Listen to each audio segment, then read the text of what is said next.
Assalamualaikum warahmatullahi wabarakatuh.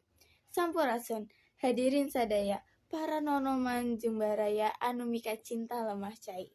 Dinten ieu, dina detik ieu, urang sadaya naktung di dieu sanes ngan ukur salaku panangton dina sajarah.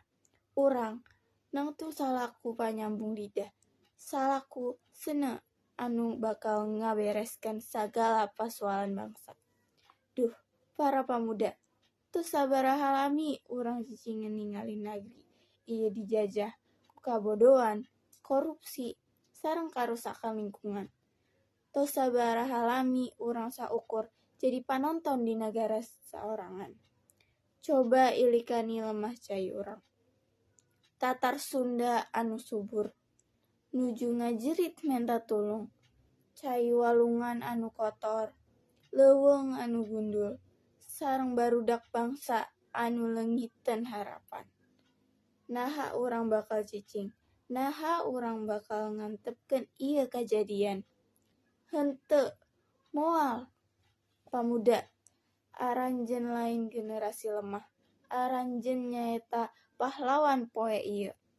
Angkat sirah anjeun, kepelkeun leungeun anjeun, sareng buktikeun yen getih pahlawan masih ngalir dina urat urang sadaya.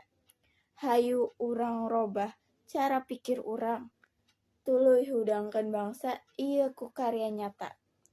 Henteu aya waktos kanggo males, anjeunna waktosna pikeun bertindak.